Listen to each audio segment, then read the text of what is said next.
The NUP leaders would call MPs one by one to educate them. How Mpuga is terrible. Please, he's so bad. Go and sign him out. To the level that the Honorable Senyonyi, leader of the opposition, had to take a document for a Sikh Segirinya to sign. Kati mu bye wakoogera mbu ekyo kye kyakukaluubiriza okwogera. Gwe yatuuka n'okuyimirira mu maka go n'oyita musajja munno omusiyazi just ng'onoonya kulaga nsi bw'oli wa kabi. Nga buli lw'okwata akazindaalo obeera ku Kyagulanyi bw'atasaanidde. Ebisaanidde n'ebitasaanidde obyogedde Mathias Mpuuga okuva Ssageno lwe yaggwawo. Mbwe ekyo kye kyakkaluubirira ennyo okuyita mu kamwako. Kizitowa okusinga ebisiyaga okujja n'ogamba nti abo baatwalira Ssegirinya asayininge banzijemu obwesigwa. Kikkaluubirira okusinga okugamba nti bano basiyazi. Kikkaluubirira okusinga okugamba nti ono talina kyali era yali tasaanidde, yali kaamujje. Omuganda agamba nti ekisawo kyataliiwo mayinja kijjula. Lwaki bino tewabyogera nga Ssegirinya akyali mulamu? Lwaki bino tewabyogera nga Ssegirinya akyali mulamu? Oba we bwali byogedde kyekyali musse okusinga kye mwamukola okumukonekitinga ku bijambye bye mwateeka ewammwe e Masaka. Ekisajja kifuukidde ddala ekiralu bannange. Nze Mpuuga sikyakusaasira kati nsaasira baana bo. Omuzadde omulungi agabana n'omwana, n'omuzadde omutooletoole agabana n'omwana. Kwe gamba olw'okuba Ssegirinya takyasobola kujja kwennyonnyolako, oyagala giteekinga nga advantage okukozesa Ssegirinya n'okuwaayiriza. Gwe yayagala okukozesa omulambo gwa Ssegirinya okulaga eryanyi n'essajja. Mbu kyakkaluubirira okujja okugamba ensi nti baasayiningisa Ssegirinya banzijemu obwesige. Mpuuga gy'okoma okunoonya kombaka, gy'okoma okwagala okwesika mu nnyanga, gy'ogenda okukoma okuddira ddala wansi. Nakugamba ekintu eki. Mpuuga eddagala lyali limu kukkiriza na kwetondera bannayuganda ne bw'otaaliziza. Eby'essente bitegeerekeka. Eby'essente bitegeerekeka kizibu nnyo omuntu okufuna miliyoni 5 ne ziba nga zikyali awo, naye at least walinoonyezza engeri gy'ocommunicatinga n'abantu n'okubeetondera n'obeetondera naye wasooka n'ozeewakana ku CBS siryanga ku ssente. Nodda ate bampa kasiimo n'embuuza ku bano Bampuuga ababiri tutwaleko Mpuuga ki? Kubanga bonna tebayinza kubeera babiri mulundi gumu. Mpuuga yasooka n'atugamba nti no, sifunanga ku ssente bali bankonjera. Nadda n'atugamba nti no, ssente ze bampa ziri mu mateeka. N'ogamba kakati Mpuuga omutuufu tugende n'aliwa. Kakati gwe wennyini okwekontana nkikufuula omusiru ne statement zonna z'oddamu okukola ne zifuuka ezitali ntuufu. Ezenkanankana n'ebisiki tezaaka. Bannayuganda bwe baakuleegera waliwo bagamba ekintu ekimazima na kigambo sorry. Kyokka olaba ekintu kinyiinyiitidde. Lw'ovaayo n'okwogera amazima nti ssente nazirya naye nazirira mu mateeka ate ng'okajjala n'okukoboggoka. Okoboggoka mateeka akyago ge waziriiramu. Professor Gengala Tigo mwataaziriira. Kubanga mu busiimo bw'oyogerako ogamba wafuna n'eyali deputy speaker lwe baafuna ebirabo, ogamba wafuna n'eyali speaker Kadaga lwe baafuna ebirabo, era abaali ba deputy speaker ndowooza kuva 96 paka kati bonna baafuna, n'abaali ba speaker bonna baafuna, ate naawe ne balaga nti bakuteeredde kasiima ako. Lwaki ye Professor Gengala Tigo teyafuna? Lwaki Nathan Nandala Mafaabi ye teyafuna? Lwaki Maama Winnie Kiza teyafuna? Lwaki Betty Ochan ye teyafuna? Ojja otya okuba nti gwaliko gwafunye ng'ate be baakusiima nabo mu category be baddira mu bigere nabo baafuna? Obulimba, obukumpanya, obulabbayi, wallahi mpuuga ne bw'osaddaaka maguja ku malaalo g'abaakuzaala tosobola kudda ngulu. Kintu kimu ekikuzza engulu kukkiriza mazima nti nasobya. Weewaawo ensi ekimanyi nti wasobya kubanga wagamba zo ssente wazirya. Kukkiriza mazima nti nasobya era nazirya mu bukyamu. Ne bannayuganda mu nsonyi, bannayuganda twerabira mangu. Olaba mukyala Miria Kalobo teyagenda n'akiika embuga e Buganda. Naye nga bbaawe ye yaleeta amaziga awo we yagenda okukiika. Ffe tutamangu ensonga as long as kankozese luzungu olaze remorse. Olaze okwemenya mu mutima. Naye gwe mubbi gwayagala okulaga essajja bw'oba okkiriza nti oli mugezi nga bwe weeyita bwe weebuuze lwaki kino kyakutuula mukitegeeza wakikola. Kuba akageri kooli omugezi ennyo singa tewakikola magezi go ne mazima baali kweyimiridde. Naye kabonero ak'essimbalala nti wakikola. Kakati tugambe nti Sseggirinya yafa ku sayininga okwo kw'oyogerako. Bamutwalira empapula asayininga. Imagine tebaliimu ka muntu gwalimu ak'obuntu eyateeka ebijambiya e Masaka ebyamutuusa okufa. Gwalimu ak'obuntu taata gwe yateeka ebijambiya e Masaka ebyamutuusa okufa. Ye mpuuga ki ayinza okusirikira ekintu nga kino ebbanga lino lyonna? Sseggirinya lyafiiridde ndowooza giri emyezi 3 gyokka kwena. We yakikolera ndowooza guli omwaka mulamba oba emyezi nga 7. Ne weebuuza nti liri ebbanga ly'emyezi 7 lyakulema okwogereramu, wabula gino emyezi 3 olabye ng'osaanye oyogeremu. Ffenna ewaffe e Buganda tulina enjogera egamba nti twogera ku mugenzi bikyamu. Kakati Sseggirinya omulamu waaba yakulema okwogerako ebikyamu ate lwaki obyogera ku mugenzi? Kubanga obanga agamba nti Sseggirinya y'omu ku nsonga lwaki oli gy'oli, kubanga baamukaka n'akusayininga okuggyamu obwesigwe. Kalwaki tewasirikira dda? Oli kikere mpuuga, gwe oli kikere nti we baakulinnya ku lw'omusana kakati enkuba etonnye otandise okukaaba. Kusaasira nnyo naye nga kisawo kyataliiwo kijjula amayinja. Kakati mpuuga ayagala kwerippa ku mufu nga bwe yayagala okwerippa ku Mayiti e Masaka. Okumanya mpuuga muzibu. Mpuuga yayagala okwerippa ne ku Mayiti e Masaka. Mpuuga ekyo yali akyogerera Masaka. Mpuuga eyayagala okubba omulambo alaga amaanyi alaga essajja ekyo yali akyogerera Masaka, kubanga kitono nnyo okusinga okulemesa abaana okuziika kitaawe. Ffe waffe e Buganda namwandu afugika enkumbi ku bba era amuyisako akanyirikisi n'emikolo gikolebwa. Bannamwandu yabalemesa okuyisa akanyirikisi ku bbaabwe n'okukola emikolo egibatangira okudda mu bikolo eby'omukwano n'omuzimu gwa Sseggirinya. Abaana ffe waffe e Buganda buli mulekwa ayisa akanyirikisi ku kitaawe. Njogeredde mu buwangwa soogeredde mu ddiini. Abaana n'abalemesa okuziika kitaabwe mbwa ekyo kyali kitono nnyo n'ensi eyinza obutakiraba ng'ekinene nnyo okusinga okujja okwogera nti Sseggirinya yasayininga baamukozesa ensobi. Gwe wali okyogererawo gwe? Igwe wali okyogererawo? Mpuuga gwe mmanyi kati ne Kazambi bw'aba amuyisaawo amuwuuta. Mpuuga ono ali wansi mu nnyanga bbira asobola n'okwekwata ku kitengejja asobole okubbulukuka okuvayo wansi gy'agenda okubbirira. Mpuuga essaawa eno ne bw'omugamba kukwata muwere adde engulu akikola.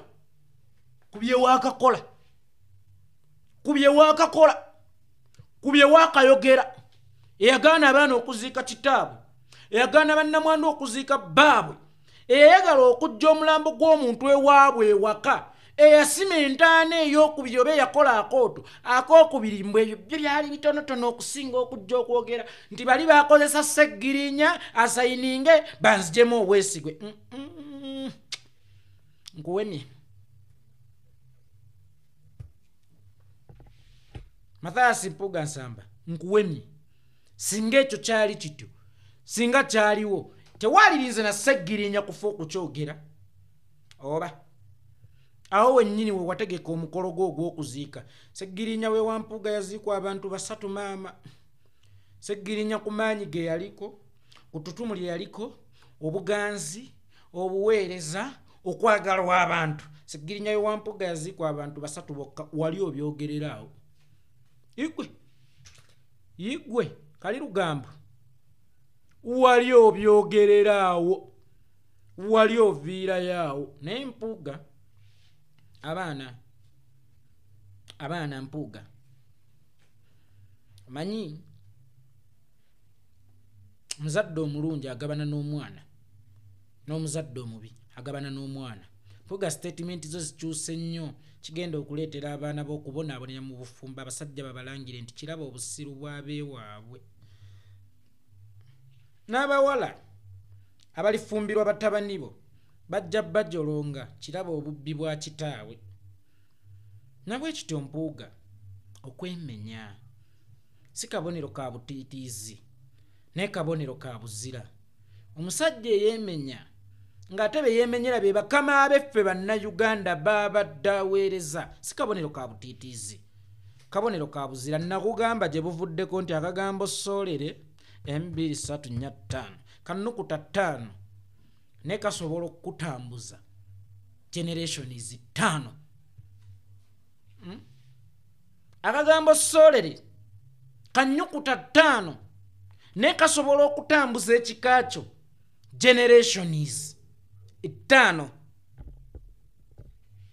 Kozesanga nnyo enkola y'okwemenya lw'owulira nti gwe okoze eki osobezza, kubanga bino byonna tubikola oba weebiri. N'Empuuga amazima ogamanyi era wagenda okugogera nga kiri kikeerezi naye tewagaleeterako baluwa yeetonda, wagaleeterako lukujjukujju mbu naliira mu mateeka bampeera mu mateeka era bansiima n'abaali ba deputy speaker n'abaali ba speaker. Kakati then ate lwaki bo ba Professor Ogenga Latigo tebabasiima lumu naawe, ba Betty Ochan, ba Maama Winnie Kiza, ba Wafula Ogutu Philip n'abalala babaddeko balidde opposition. Lwaki bo tebabasiima naye? Kubanga we basiimira Kadaaga, we nalaba ye basiimira Ssekandi, we nalaba ye basiimira Kigongo. Lwaki gwe bakusiima omu? Oba ku balala balina osiima generation to generation nga ku bwaloopu batandikira ku ggwe okusiima. Simanya kiraalo eyo tukole ki tuveeyo. Naye nga kisawo kyataliiwo kijjula mayinja, ndowooza okusayininga kwe kwatta Sseggirinya. So si Mpuuga kuteeka bijambiya Masaka bye tumanye ebyavaako okukwatibwa kwa Sseggirinya, era nga Sseggirinya mu kkomera ye waava ekirwadde ekyamutuusa ku nkozi. Aliwo ka video ke njagala ozannya.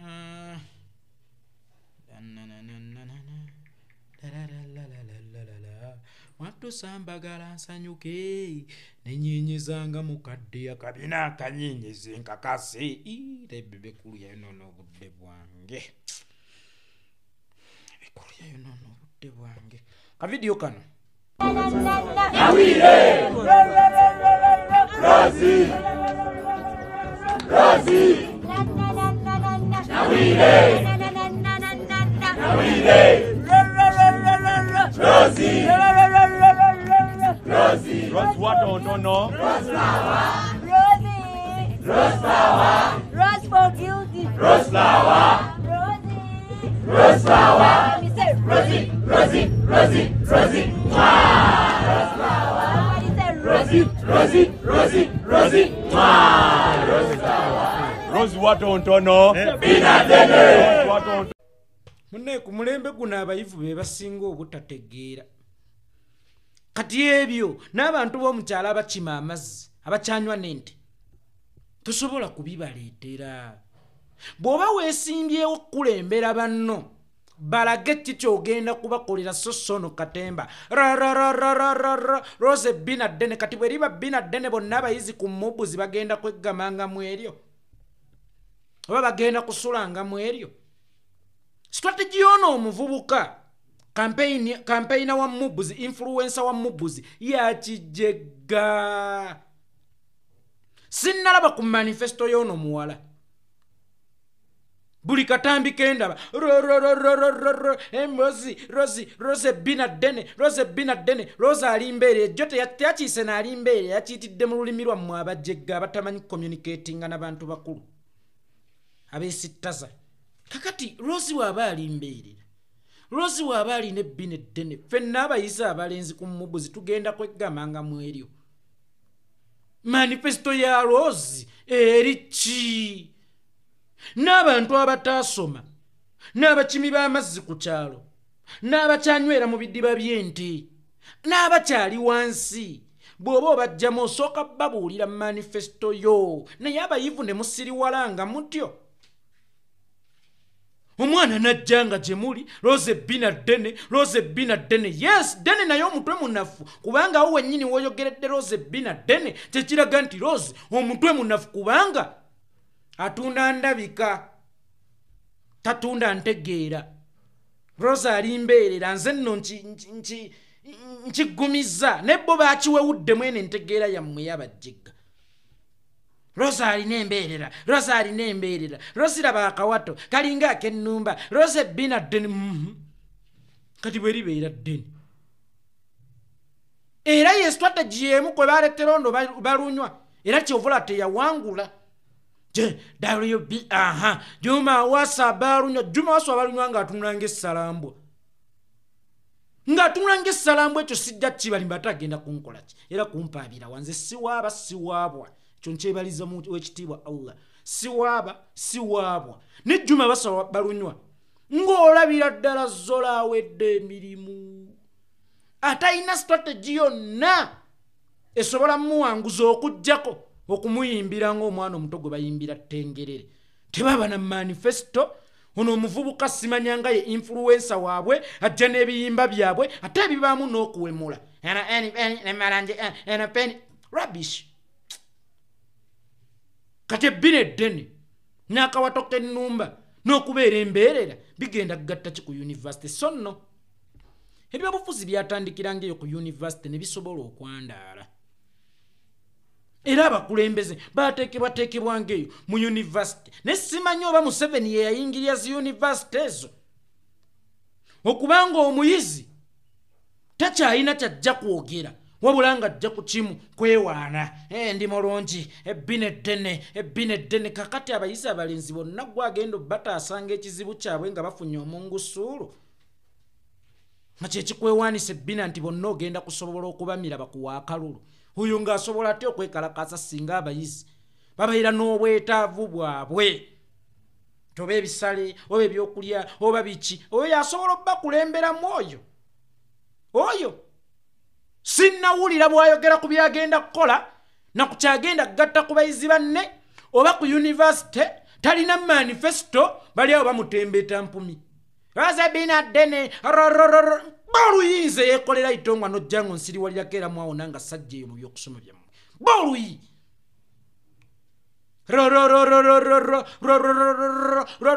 rubbish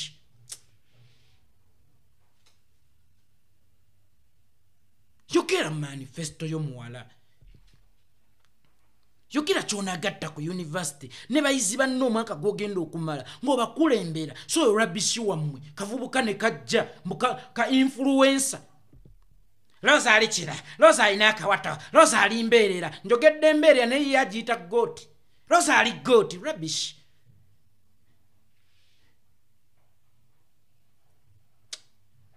nze munsonyiwa okweyingiza mu bitankwatako nenze buli wendaba ekikyamu mba njagala kukwata kitiyo nkiyoolewo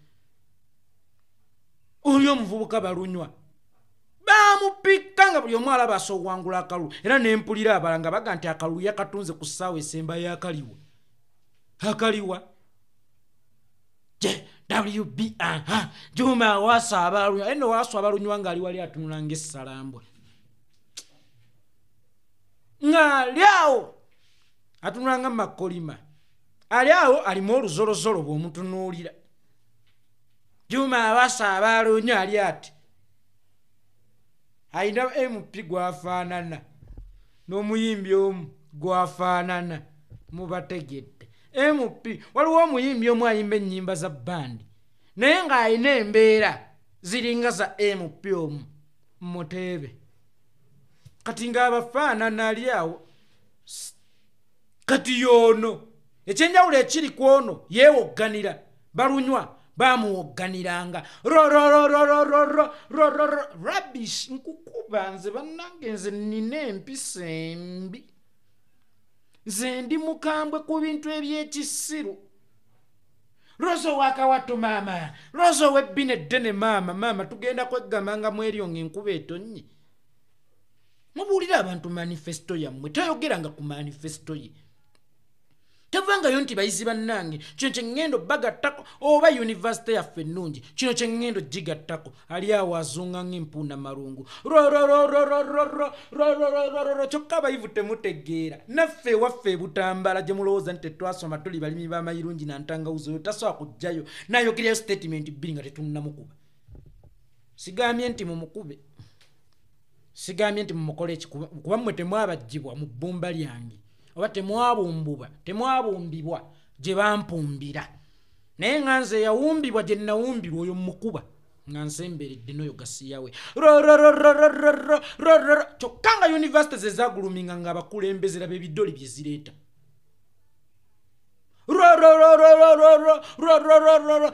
WB Juma Awaswa balunywa nga balunywa ali wali alinga ensenke. Kati rabo mukawato kanene simanya mulungi, she's the most beautiful, agende yetunde mubaza nyemi agende mu Miss Uganda, akawato ke ne bina lye ddene bijja kubeera mu useful. Otherwise ayogere kyagenda okugatta ku ssomero ne bayizi banne si kujja nga yeetooloola alinga ng'omusotte. Rozi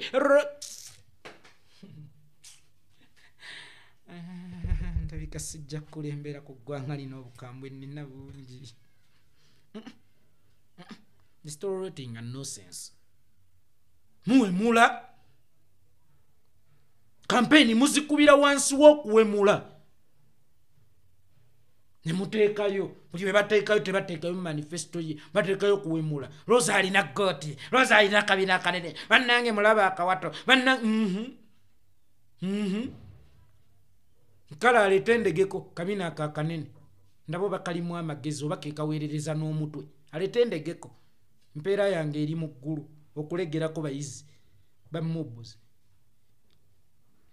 Ekisibo kiggwa aleeta endegeko ndabo oba amagezi ge ye agatereka mu kabina. Nganda agamba okanti abidde abina kauti abira kyala komaawo. Kakati bafuutu soja ente yammwe tennawera, nze temumbeera bubi naye nga ejja kuwera era ndowooza tujja gisala ku Idi insha Allah. Waliwo ssente butono yoge mazima obutawera na $3 naye nga ejja kuwera insha Allah. Ndowooza we tunaatuukira ku Idi era twagamba ndowooza tugisale lumu ku lunaku olwa Idi. Ente eyo ejja kugirako n'akaceere insha Allah. Nammwe abasonda temuntima nnyo, temunzikakkanya nnyo, temunzikakkanya nnyo. Abaana okunsaba ne mbasuubiza nti tujja tutuukiriza okutuuka kati nga waliwo emitwalo egitawera yadde $3 sibaweereza. Lwaki muntima wakati mbu sikyalina sse amma ku 0773 977 ente y'abafuutu soja tujja gisala ku Idi. Ne bwe tunaaba tufunye 2 oba 3 zonna tujja zisala. Naye bafuutu soja mwaba n'abisengalo, mwaba n'abisengalo ate nga teri kintu kibi nga kunaabisa muyalangalo. Mwaba n'abisengalo ku Idi tutuukirize obweyamu bwaffe, bagabane ente yaabwe, buli omu atwaleko akatwe wakaawe. Oba bayinza okutuula we batudde ne baga Idi tugenda kugikwatira wano, tuyinza okugamba nti tugenda tutegeka kijjulo, emmere ebeewo, ente ebeewo, bafuutu soja bonna abanaaba basobodde okwegatta we tunaaba tukoledde balye banywe bakute era basanyuke nnyo. Simu eyo gye mbawadde 0773 977 17 57 eri mu mannya ga Abdul Kikomeko. roza ayina ebbinadde nakakubengolonze